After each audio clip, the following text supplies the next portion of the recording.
Le thème de cet après-midi et de ce débat, faire gagner les PME comment? Alors le mot que j'ai souvent entendu ce matin, et vous avez dû l'entendre également lors des conférences, bon, même si c'était en anglais, si c'était win, et quelquefois même doublé win-win, c'était gagner. Donc les PME, comment les faire gagner? Alors d'abord, pour faire gagner les PME, il faut les connaître.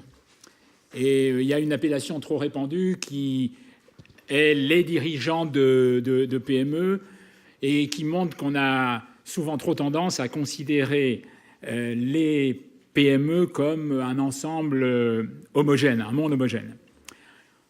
En 2012, il y a eu une enquête qui a été réalisée par la TNS Sofres en France, en Allemagne, en Italie, à l'initiative d'Ariane Compétences et Ménagement, auprès de 2000 dirigeants de PME. Et cette enquête, elle a montré leur considérable, leur grande diversité.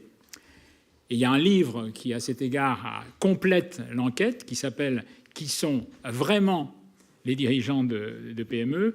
et qui ajoute aux informations données par cette enquête des analyses délivrées par un certain nombre d'experts reconnus. Ce livre, il a été réalisé sous la direction scientifique du professeur Didier Chabot. Alors, un petit coup de pub au passage. Il est disponible sur le stand EMS, là, dans la grande salle. Il est très intéressant. Je m'arrête là parce que c'est vrai qu'il contient des éléments qui, quelquefois, même battent en brèche un certain nombre d'idées reçues. Alors, pour faire gagner les PME, ce qui compte beaucoup, ce sont les compétences de leurs dirigeants.